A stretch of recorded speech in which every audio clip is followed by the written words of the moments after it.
Capítulo 2. Jesus, o nosso maior exemplo. Jesus transformou a vida de seus discípulos quando, pouco tempo depois de sua ressurreição, apareceu a eles no exato momento em que se encontravam lacrados entre quatro paredes, desmanchando-se de medo. Ele disse a eles: Assim como o Pai me enviou, eu vos envio a vós. João 20, versículo 21. Preferimos pensar que essa passagem é realmente maravilhosa para ser lida, ao invés de procurarmos ser tocados pelo seu significado real, ou seja, um insondável chamado a segui-lo e alcançar o mundo com as boas novas de seu Evangelho. Como o Pai me enviou, eu também envio a vós. João 20, versículo 21. Esta é a gloriosa palavra do Senhor para todo discípulo que esteja disposto a ouvir a sua voz. Você é um discípulo de Jesus? Você deseja ser seu discípulo? Então repita agora comigo onde você estiver. Como o Pai enviou Jesus, Ele também está me enviando. O Senhor Jesus é o nosso maior exemplo de vida, fé e ministério. De acordo com a sua palavra, você e eu somos comissionados e ungidos para seguir os seus passos como enviados ao mundo. Às vezes, fico um pouco irritado com pessoas que não têm a completa visão do amor de Deus aos perdidos. É impossível, ao lermos as Escrituras Sagradas, não captarmos a vastidão de seu amor ao homem caído. Quando falamos em alcançar as nações e salvar centenas de milhares de vidas em nome de Jesus, elas geralmente dizem: Isso é um absurdo, você não está sendo prático ou sensato. Estou convencido de que essas palavras teriam soado ainda mais absurdas e não muito práticas se Jesus as tivesse proferido àqueles medrosos discípulos escondidos naquele lugar. Talvez estas poderiam ter sido as suas palavras àqueles homens. Vocês vão transformar o mundo e refazer a sua história.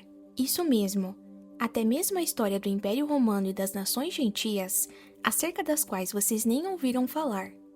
Com certeza, se o Senhor tivesse lhes feito esse comunicado, isso soaria muito longe da realidade deles. Mas na verdade foi exatamente isso que aconteceu após o estabelecimento da igreja. O fato é que o Senhor os enviara e nos envia da mesma forma que o Pai o enviou. Algum tempo após aquele importantíssimo encontro entre o Rei ressurreto Senhor e seus frágeis discípulos, um exército ungido se levantou e seguiu adiante cheio do Espírito Santo. Esse grandioso exército se movia implacavelmente de cidade em cidade, de nação em nação. Eles proclamavam o Evangelho do Reino, que mudava o destino da humanidade e transformava vidas onde quer que fossem.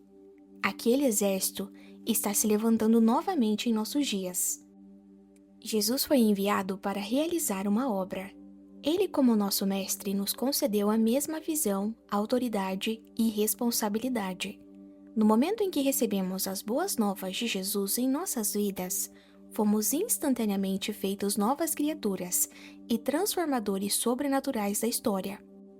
Podemos, sem sombra de dúvida, mudar o destino de nossa igreja, nossa cidade, nosso país e até mesmo nações ao nosso redor, através de nossa obediência à visão celestial a nós revelada pelo Senhor Jesus.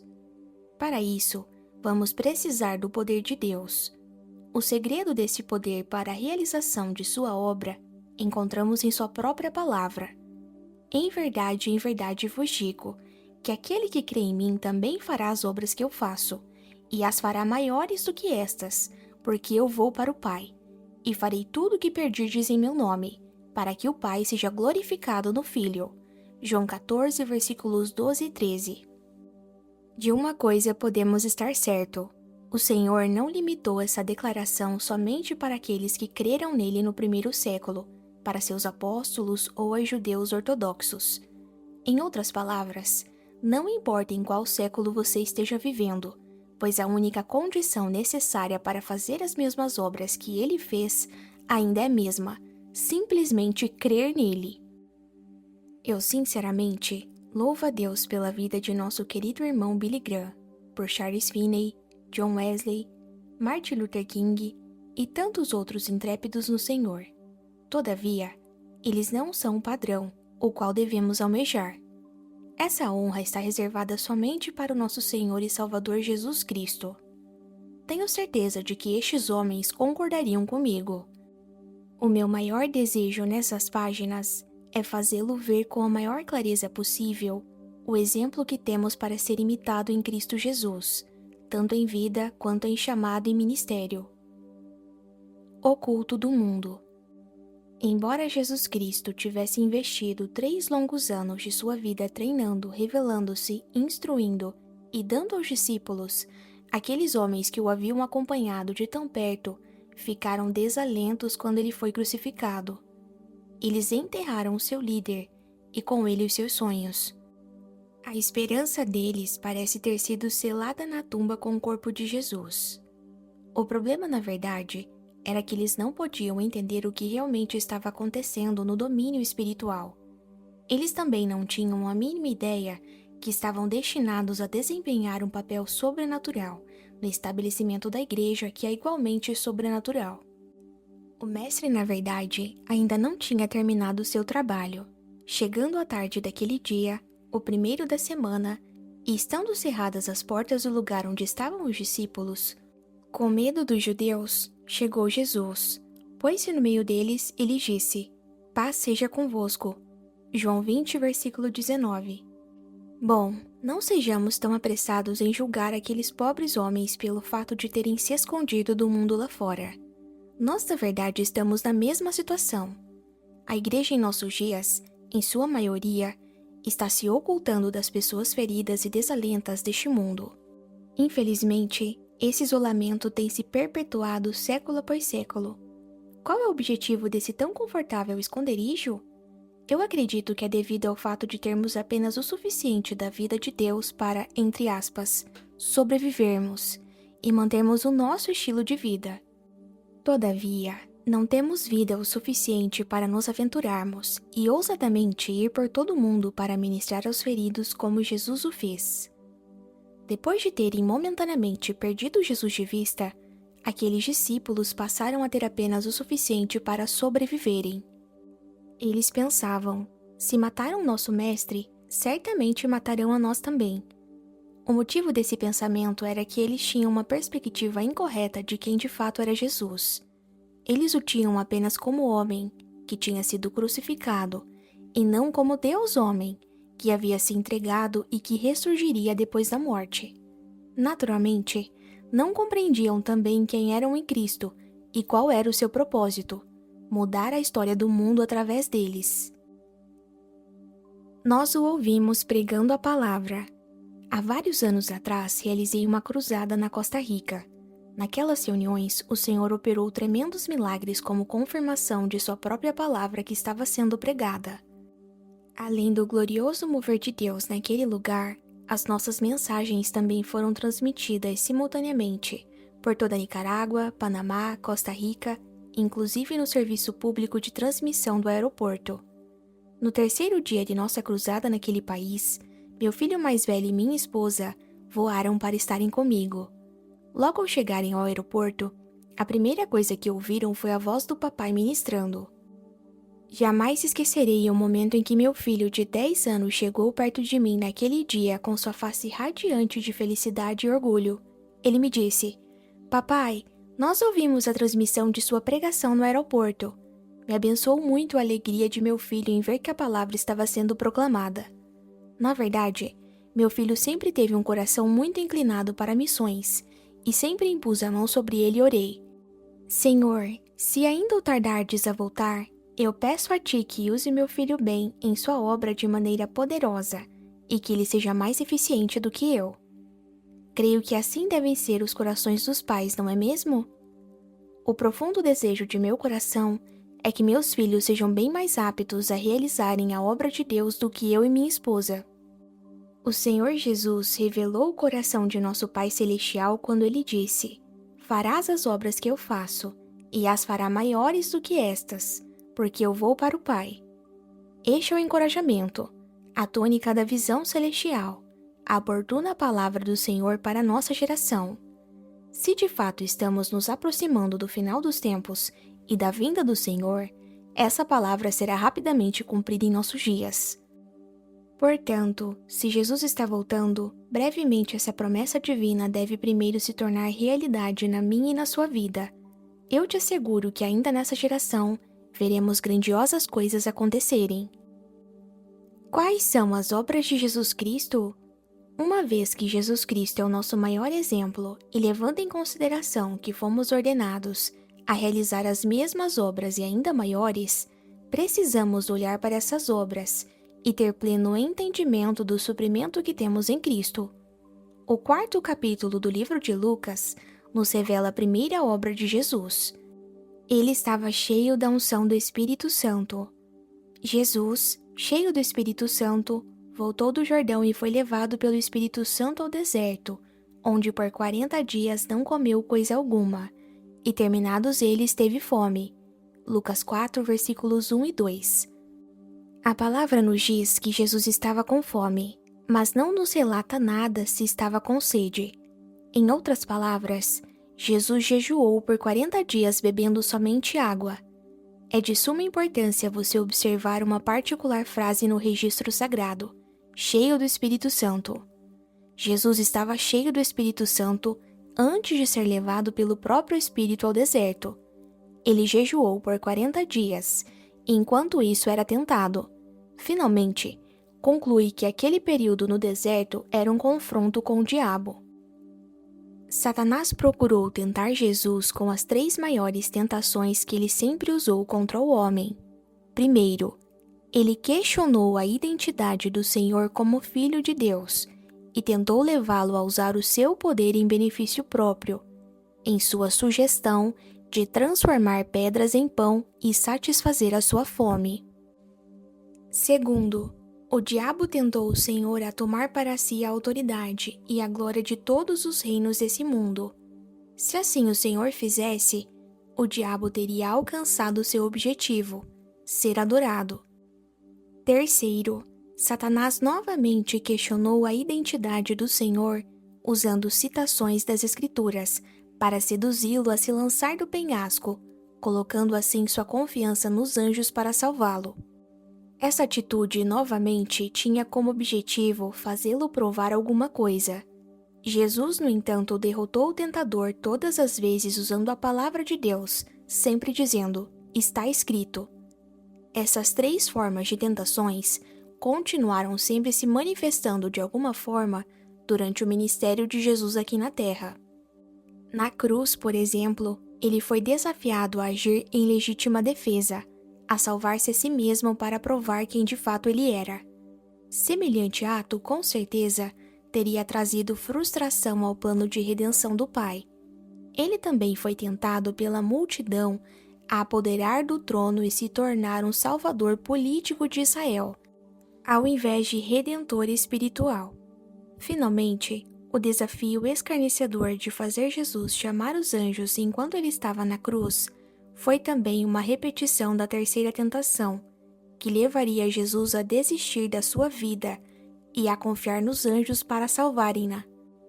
Jesus voluntariamente entregou sua vida para o resgate de muitos. Ele recusou ser salvo da morte, pelo contrário, ele decidiu enfrentá-la e destruí-la para sempre. O segredo do poder. Como poderia Jesus fazer tantas coisas e executar tão espantosos milagres que vemos através dos 4 evangelhos? O segredo de seu poder é encontrado em Lucas 4, versículo 14, que diz assim: Então, pelo poder do Espírito, voltou Jesus para a Galileia. Observe cuidadosamente as diferenças entre os versos 1 e 14 desse mesmo capítulo de Lucas. Antes da tentação no deserto, a Bíblia diz que Jesus foi cheio do Espírito Santo. Entretanto, veja o versículo 14 no final da tentação no deserto por 40 dias, no término dos 40 dias do jejum. Jesus havia derrotado o inimigo totalmente e saído daquela experiência no poder do Espírito. Se nos determos nesses versículos, perceberemos que existe uma clara diferença entre estar cheio do Espírito e operar no poder do Espírito. Alguma coisa havia transformado Jesus de um homem cheio do Espírito para um homem que andava no poder do Espírito. Ó irmãos, como precisamos também fazer do segredo do poder de Jesus o nosso segredo? Ele é, afinal de contas, o nosso mestre e o nosso maior exemplo de vida. Esse foi o segredo que o Senhor revelou em minha experiência de deserto, quando trabalhei com Steve e as demais crianças em Lubbock, Texas. O deserto, este é o lugar onde Deus quer que todos nós, seus filhos, se movam. Muitos de nós funcionam no nível de estar cheios do Espírito e firmemente acreditam que o estar cheio do Espírito Santo é simplesmente maravilhoso. Porém, este é apenas o primeiro estágio de nosso progresso depois de nossa salvação. Precisamos perseverar em alcançar o nosso progresso espiritual. Mudemos do estar cheio para o mover no poder do Espírito. Jesus Cristo nos mostrou o caminho e pessoalmente foi modelo para nós. Ele nos demonstrou que o estar cheio do Espírito em si não nos faz aptos para estarmos funcionando na plenitude de seu chamado em nossas vidas. Precisamos estar dispostos a nos submetermos à disciplina do Espírito, e a partir daí, o Senhor tratará conosco em pontos cruciais de nosso ser, como a vida de oração, jejum e a habilidade no manejar da palavra de Deus. Uma vez sendo tratados nessas áreas, estaremos plenamente funcionando no poder do Espírito Santo.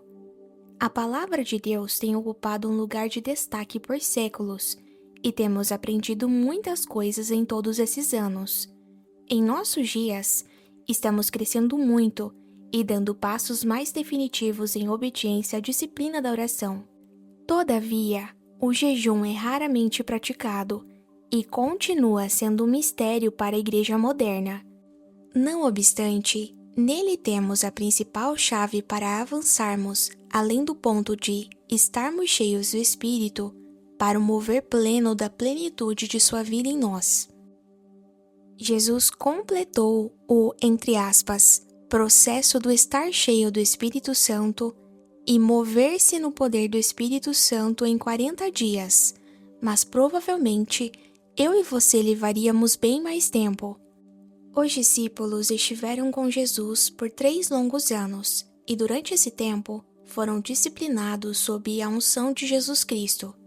Vemos, portanto, que somente depois do deserto da pós-crucificação e o tempo de jejum e oração no cenáculo, quando todos foram cheios do Espírito Santo, eles receberam o dunamis, ou melhor dizendo, o poder do Espírito Santo os capacitou a proclamar o Evangelho com autoridade, mesmo em face a toda oposição.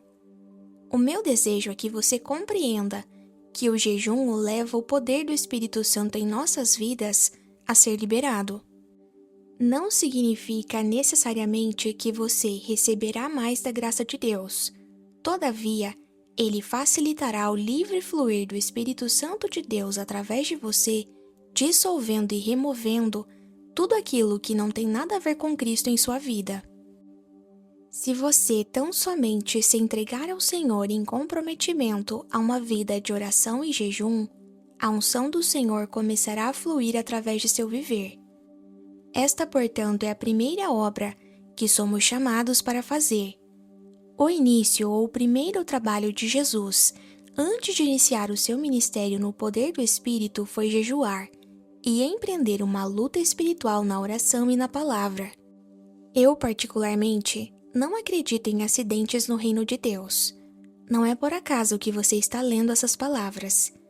Creio que você foi guiado a fazê-lo movido pelo Espírito Santo, porque, na verdade, você é um dos escolhidos pelo Senhor para servi-lo em seu exército neste tempo do fim. Você foi chamado e ungido para realizar as obras que Cristo realizou e ainda maiores. Deixe-me rapidamente dizê-lo que você não precisa estar dramaticamente empreendendo longos períodos de jejum para receber os benefícios do jejum e da guerra espiritual. Nem todo mundo é chamado a fazer o que Deus demanda de certos líderes ordenados para trazer a revelação de grandes verdades da parte de Deus. Eu tenho observado que, no decorrer dos anos, Deus sempre tem levantado certos homens e mulheres para receberem e viverem de maneira prática algumas verdades em profundidade e, assim, serem capazes de ensinar a outros com autoridade comprovada. Foi isso que aconteceu comigo. O Senhor levantou-me para ensinar com autoridade sobre a verdade gloriosa do jejum e da oração. Todavia, isso somente foi possível após tais verdades se tornarem cristalizadas em minha vida, no decorrer de 2 décadas.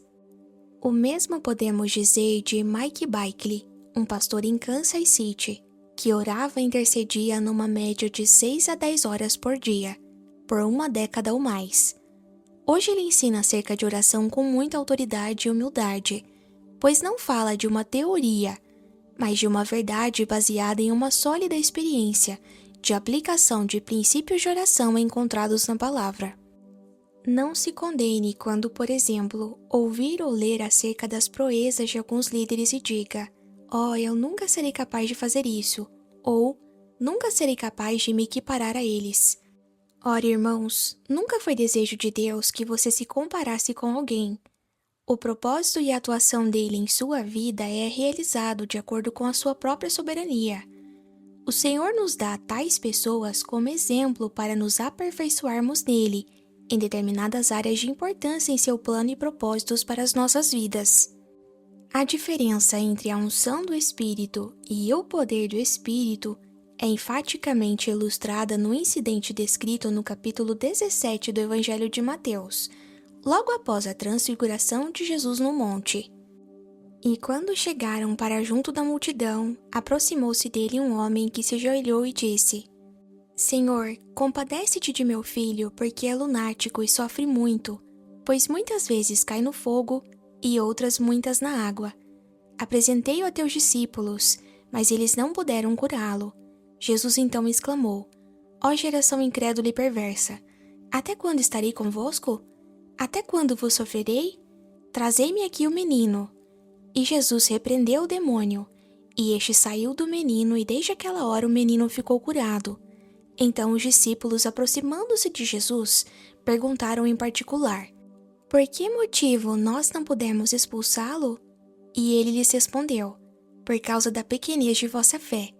Pois em verdade vos digo que, se tiverdes fé como um grão de mostarda, direis a este monte: passa daqui para acolá, e ele passará. Nada vos será impossível. Mas esta casta não se expele senão por meio de oração e jejum." Mateus 17, dos versículos 14 ao 21. O motivo de Jesus ter sido tão, entre aspas, rigoroso com os seus discípulos foi o fato dele já haver delegados a ele a sua autoridade, entre parênteses, ou unção, como representantes do reino. Em Mateus capítulo 10, ele disse: "Curai os enfermos, limpai os leprosos, ressuscitai os mortos, e expulsai demônios. De graça recebei, de graça dai." Os discípulos haviam desfrutado grande sucesso naquela escolha missionária relatada no capítulo 10. Entretanto, aqueles tão bem-sucedidos missionários foram confrontados com um espírito maligno que não se rendia à autoridade outorgada a eles.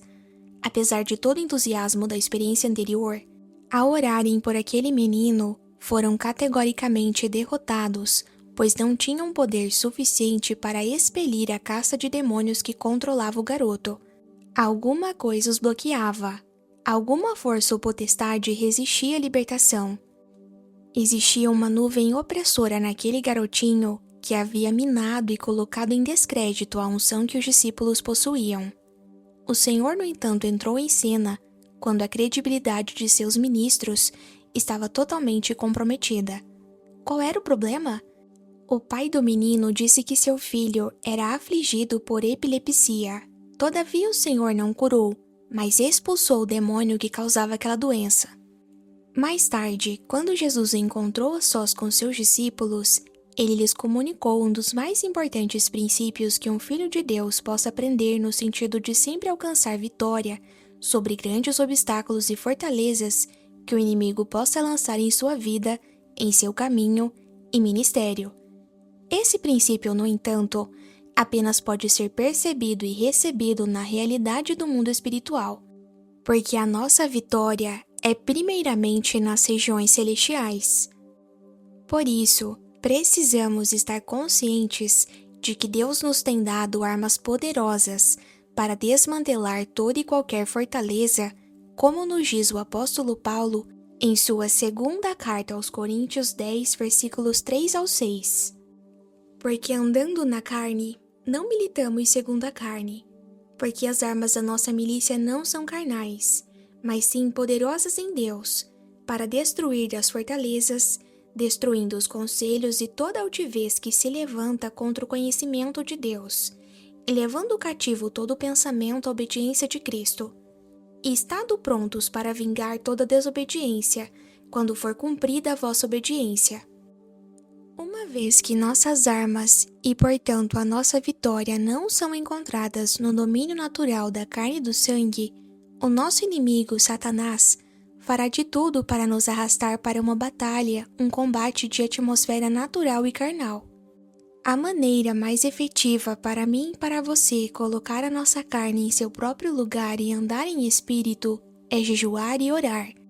Se o Filho de Deus jejuou e orou em busca de vitória em seu ministério terreno, por que eu e você deveríamos pensar que estamos isentos dessas coisas? Jesus espera que você jejue e ore. Em Mateus 6, versículos 5 e 7, ele não disse: quando você sentir o desejo de orar, de maneira alguma, mas o Senhor docemente nos diz 3 vezes: e quando orares. Da mesma maneira, o nosso Senhor jamais disse: se um dia você decidir a jejuar, embora eu saiba que isso seja quase impossível para você. Em Mateus 6, versículos 16 e 17, ele simplesmente disse: quando jejuardes. Ele não nos deu uma segunda opção. Ele considerou essas práticas como algo natural, inerente à vida cristã. Em outras palavras, o Senhor deixou bem claro a seus discípulos e interlocutores que a oração e o jejum desempenhariam um papel importante em suas vidas após a sua partida. As palavras do Senhor não mudaram e ainda são válidas em nossos dias. Se você é um discípulo do Senhor Jesus, também orará. Se você é um discípulo, então você jejuará. O desejo do Senhor é liberar sobre nossas vidas porção dobrada de sua unção de tal maneira que sejamos capazes de trazer sempre que for preciso uma palavra de autoridade para cura, libertação e restauração. Se tivermos essa porção da unção do Senhor em nosso viver diário, seremos capazes de liberar uma palavra com a mesma autoridade daquela que os discípulos testemunharam na libertação daquele menino epilético. Amados, estamos presenciando o mundo sendo devastado ao nosso redor. Portanto, já é tempo de realizarmos as obras de Jesus para transformá-lo. No livro de Joel, a palavra veio ao profeta intimando os anciãos, os filhinhos, os que mamam e até mesmo o noivo e a noiva, que esperavam pela cerimônia de casamento, a se consagrarem como nação diante do Senhor. Veja Joel 2, versículo 15. A oração para a restauração era urgente. Deus respondeu à oração daquele povo com uma grande promessa concernente aos últimos dias, que somente começou a se cumprir no dia de Pentecostes, no livro de Atos, e está sendo manifesta como nunca antes em nossos dias. E há de ser que depois derramarei do meu espírito sobre toda a carne, e vossos filhos e vossas filhas profetizarão, os vossos velhos terão sonhos, os vossos mancebos terão visões, e também sobre os servos e sobre as servas naqueles dias derramarei o meu espírito. Joel 2, versículos 28 e 29. A única pré-condição para que o Espírito seja derramado é que sejamos um povo disposto a ter a visão do Senhor e a pagar o preço através da oração e jejum. Se você tem sido impressionado pelo Espírito Santo ao ler as palavras desse capítulo, certamente Deus o está preparando para a guerra. Ele o escolheu para realizar as mesmas obras de Jesus em sua geração, e naturalmente isso só pode ser feito sob o poder do Espírito Santo. Se você deseja em seu coração tomar a arma sobrenatural da oração e jejum como parte integrante de seu arsenal, então diga isso ao Senhor. Assim seja, Senhor. Eu quero fazer parte de seu propósito. Se você está disposto a pagar o preço de uma vida regular de oração e jejum, você será capaz, na força do Senhor, de jogar por terra fortalezas, trazer vitória em sua vida em todos os aspectos e trazer libertação e liberdade aos cativos de sua geração. Sendo assim, diga ao Senhor: Eis-me aqui, Senhor, para onde tu quiseres me enviar, irei. Talvez o Senhor o conduzirá a estar jejuando uma vez por mês, um dia por semana, ou simplesmente a cada 2 meses. Seja qual for a ordenança de Deus para a sua vida, comprometa-se a fazer isso, e creia que Ele mesmo lhe trará graça para obedecê-lo. Se você pastoreia uma congregação, o Senhor poderá estabelecer com toda a igreja um tempo específico para jejum e oração. Querido leitor, é de suma importância que você hoje se prostre diante dele, esperando a sua provisão para o amanhã. A sua resposta obediente ao Senhor é a mais temida e mais perigosa catástrofe que pode acontecer no império das trevas. O inimigo sabe que você, com sua atitude, transformará o perfil e o destino de sua cidade e até mesmo de sua nação. O Senhor tem colocado em meu espírito o encargo de oração acerca de sua obra ser realizada entre os membros de seu exército do fim. Senhor Deus, eu posso ver os seus anjos equipando esse exército com poderosas armas de guerra. Eu também vejo tropas de homens e mulheres posicionados em diferentes lugares do mundo. Senhor, libere a sua unção agora. Libere a porção dobrada de seu espírito e toca-nos no mais profundo de nosso ser. Permita que seus filhos e filhas recebam unção e graça para orarem e jejuarem, e que a unção que o Senhor me tem dado seja comunicada a todos aqueles que estão lendo essas palavras e fazem comigo essa oração agora. Senhor, eu posso ver o seu exército marchando. Estamos marchando para tomar as cidades para Jesus.